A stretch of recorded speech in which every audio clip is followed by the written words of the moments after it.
अस्सलामुअलैकुम दोस्तों, ये कल का नज़ारा है। आप लोग देख सकते हैं मौलाना जर्जिस को कोर्ट को ले जाया गया था। जिस तरह से बाबरी मस्जिद के केस में इंसाफ हुआ था, उसी तरीके से मौलाना जर्जिस के केस में भी इंसाफ हुआ। लेकिन हमारे काफी सारे नौजवान इसमें भी सुन्नी, देवबंदी, वहाबी वगैरह कर रहे हैं। मौलाना जर्जिस को कब से जानती है?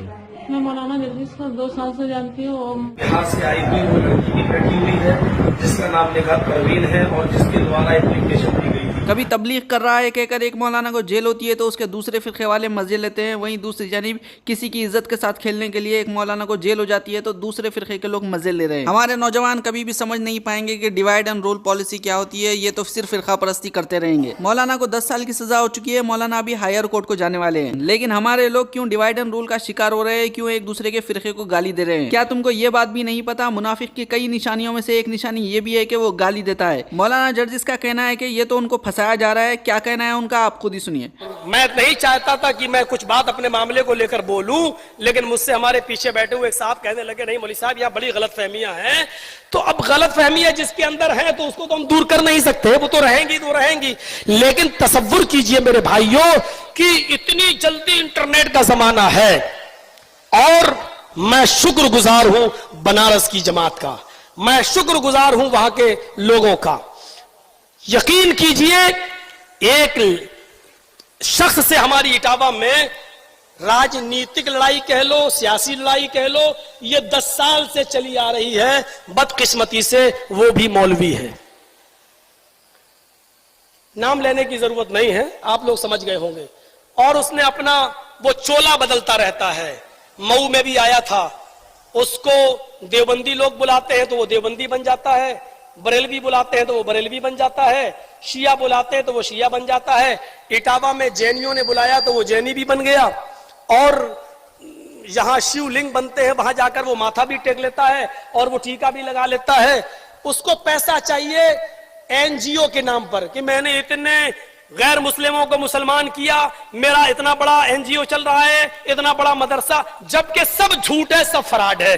चूंकि मैं पूरे मगरबी यूपी का अमीर हूं, मैं उसको तस्दीक लिख कर नहीं देता हूं। मैं कहता हूं तुम्हारे पास 2 बच्चे जब मदरसे में नहीं पढ़ रहे तो मैं क्यों लिख कर दूं? तो वो 10 साल से ये दुश्मनी चली आ रही है कि ये मेरा बाहर चंदा नहीं होने देता है, जहां होता है वहां रोक देता है, और जब कोई तलाश करने आता है मेरा मामला तो ये कह देता है यहां कुछ नहीं।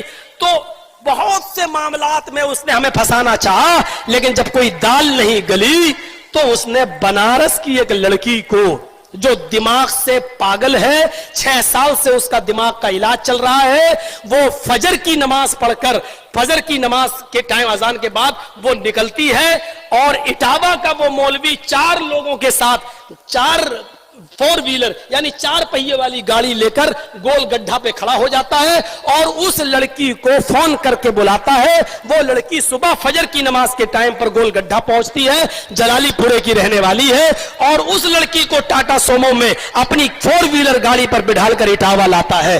और 4 दिन उन 4 लोगों ने उसको अपने पास रखा, करहल, मैनपुरी और इटावा, उसको बहुत सी जगह घुमाया और उसको पढ़ाया, लिखाया, समझाया, उसके दिमाग में बात भर दी और वो उसको यहां भेज दिया ट्रेन पे बिठाकर। और इटावा की पुलिस उसको लेकर आई। इटावा की पुलिस की दिमाग से पागल है, इसको इसके घर तक पहुंचे तो उसको थाने में लेके आई। जब जैतपुरा थाने में लेके आई तो वो 4 दिन में बहुत कुछ सीख चुकी थी और 4 दिन में सीखने के बाद उसने जैतपुरा थाने में हमारे खिलाफ FIR दर्ज की कि मौलाना जर्जिस मेरे घर आए 19/11/2015 को और उन्होंने मेरा जबरदस्ती मुंह पकड़ा दिन में 2 बजे और मेरे साथ गलत काम किया। लेकिन अल्लाह जजाए खैर दे उसके माँ बाप को। उस लड़की को एक तरफ बिठाल कर जब उसके माँ बाप को बुलाया तो उसके माँ बाप से पूछा कि तुम मौलाना जर्जिस को जानते हो? उन्होंने कहा कि हाँ, जलसा करने आते हैं, मैं जानता हूं, मशहूर आदमी है। कहा नहीं नहीं, तुम्हारे घर कभी आए? कहा नहीं, हमारे घर तो नहीं आए। कहा तुम्हारी लड़की बोल रही है कि मेरे घर पे आए और 2 बजे दिन में 19/11/2015 को मेरे साथ गलत काम किया। तो कहने लगे साहब वो तो दिमाग से पागल है, वो तो कई दिन घर से भाग जाती है और कई मर्तबा भागी है। अभी भी देखिए 4-6 दिन से गायब थी और मैंने इसलिए FIR नहीं की कि वो तो उसकी आदत है चली जाने की। हम मौलाना जर्जिस को बिल्कुल बेकसूर मानते हैं, वो हमारे घर कभी नहीं आए। ये बाकायदा चार्जशीट पर पुलिस ने लिखा है।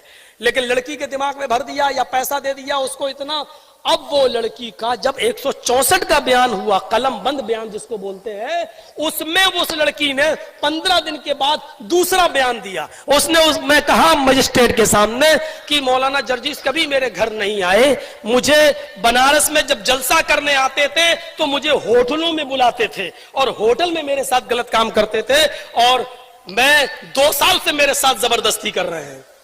तो जज ने पूछा भी उससे, मैडम जबरदस्ती एक बार होती है, बार बार तो नहीं होती, 2 साल से जबरदस्ती हो रही तुम्हारे साथ? तो कहा नहीं, वो कह रहे हम शादी कर लेंगे और अब शादी नहीं कर रहे हैं। तो बस इस बयान को लिखकर उसने जैतपुरा थाने को अलर्ट कर दिया कि आप जो है तफ्तीश करिए कौन सी होटल थी, कौन सी। अब लड़की से पूछा जा रहा है कि कौन सी होटल थी, किस होटल में तुम गई हो, 2 साल से तुम होटल जा रही हो।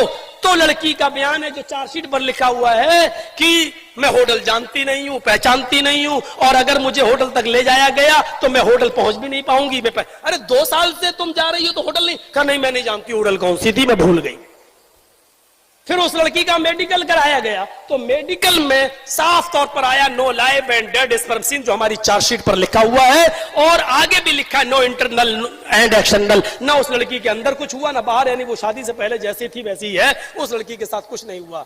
लेकिन मैं अरेस्ट स्टे ले चुका था इन तमाम आधार पर, लेकिन मुझसे मेरा वकील बोला इतना जबरदस्त ग्राउंड, लड़की एफआईआर में कुछ बोल रही है और 164 में ये बोल रही है, होटल का पता नहीं, मेडिकल में। अरे तुम्हें तो खड़े खड़े बेल मिल जाएगी, आ जाओ तुम, कौन है, अरे कैसे तुम चले जाओगे जेल के अंदर।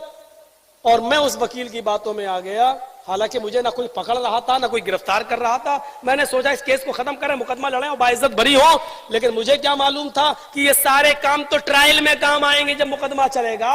पहले तो लड़की का बयान ही सब कुछ है, पहले इधर आओ।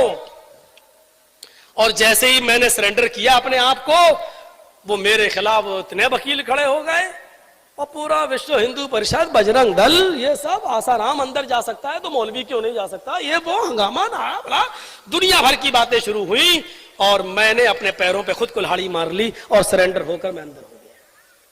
अब अंदर हुआ तो फिर हालात ऐसे बदल गए कि 2-3-5 दिन में जमानत हो जानी थी, लेकिन फिर इलेक्शन आ गए। इलेक्शन के बाद हाई कोर्ट जब गए तो हाई कोर्ट में दुश्मन ने हमारा एक वकील खड़ा कर दिया। उस वकील ने कहा अरे ये तो बाल ठाकरे के खिलाफ बोले, अडवाणी के खिलाफ बोले, इनके ऊपर तो बड़े मुकदमे चल रहे हैं। वो हाई कोर्ट ने भी मेरा क्रिमिनल रिकॉर्ड मंगा लिया कि इनका क्रिमिनल रिकॉर्ड मंगाओ, उसके बाद देखेंगे। अब क्रिमिनल रिकॉर्ड कोई हो तब तो है, कोई रिकॉर्ड नहीं। हर थाने से मेरे पास नील की, कोई थाने में रिपोर्ट ही नहीं है, सारे थानों से नील रिपोर्ट आई। हाँ, कानपुर में एक मुकदमा था मेरे ऊपर 153 का, तो वो मुकदमा उसमें मैं बेल पे छूटा हुआ था।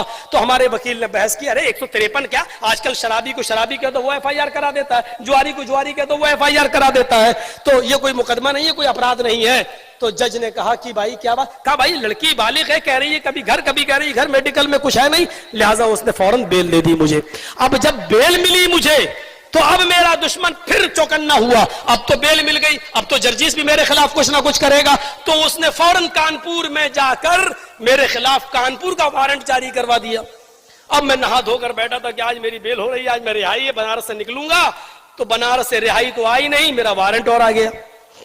मैंने कहा भाई मेरी रिहाई क्या हुई, कब तुम्हें कानपुर जाना पड़ेगा, ट्रांसफर होगा। मैंने कहा क्या हुआ, कहा वहां भी कोई मुकदमा है। मैंने कहा जल्दी से उसने बताया, मैंने समझ गया पुराना मुकदमा है। मैंने कहा यार मैं तो बेल पे छूटा हुआ हूं। बोले अब यहां से आपको ट्रांसफर किया जाएगा। तो अब मुझे वहां ले जाया गया, बनारस की पुलिस हमको लेके वहां पहुंची, लेकिन वहां मैं बस खड़े ही खड़े मैं छूट गया। उसने कहा कि आप तारीख पे क्यों नहीं आए। मैंने कहा मैडम मैं जेल में था, मैं कैसे आता 4 महीने। तो आपके वकील को आप एप्लीकेशन लगाना चाहिए। मेरा वकील बोला मुझे भी नहीं मालूम था ये जेल में थे। मेरा वकील बोला मुझे भी क्या मालूम, आपने बताया कि मैं जेल में हूं। तो कहा कि चलिए कोई बात नहीं, आपकी बेल तो होगी, आप बेल पे छूटे हुए थे, ठीक है, लेकिन चूंकि जेल से छूट रहा हूं इसलिए जेल में जाना ही पड़ेगा 2 घंटे के लिए। फिर मैं कानपुर की जेल में गया। मेरे भाइयों, इस पूरी लड़ाई में ना लड़की के माँ बाप नहीं, सिर्फ उसी मौलवी का हाथ है जो बहरूपिया है और वो आप लोगों तक भी चंदा वंदा करने आएगा। मैं पहले बता रहा हूं कि होशियार रहिएगा, मुझे भी अब आगे लड़ाई लड़ना है, कोई कंप्रोमाइज नहीं, कोई समझौता नहीं, मुकदमा लड़ूंगा। और इंशाअल्लाह मैं पहले भी कहा था और आज भी कह रहा हूं कि मैं इस मामले में, मैं शिया सुन्नी मामले में, अहले हदीस बरेलवी सुन्नी मामले में जेल में बहुत बार गया हूं और कभी डरा नहीं हूं, होता रहता है। लेकिन 376 केस में जाना बहुत बुरा होता है। और मैं अपनी जमात को भरोसा दिलाता हूं, अपनी जमात को खास तौर पर, इंशाअल्लाह मैं आपके सर को शर्म से झुकने नहीं दूंगा। कभी इस तरीके का मामला मेरे साथ इंशाअल्लाह नहीं देखोगे। ये इल्जामात वक्ती तौर पर हैं, कोर्ट में मुकदमा चलेगा, लड़की ना होटल साबित कर पाएगी, ना होटल में एंट्री साबित कर पाएगी, ना उसके घर में हमें कभी कोई बता सकता कि मैं कभी गया हूं, और ना मेडिकल रिपोर्ट में कोई साबित कर सकता है कि मेरा काम किसी होटल में एंट्री नहीं, कभी उस लड़की की शक्ल तक नहीं देखी है। इंशाअल्लाह सच सच होता है और एक दिन ये सूरज की तरह चमकेगा। कुछ बदलियां आती हैं और सूरज को चमकने से रोक देती हैं, लेकिन सूरज फिर चमकता है, बदलियां फिर छटती हैं। वक्ती तौर पर कुछ परेशानियां हैं। बनारस की पूरी जमात ने मेरा साथ दिया।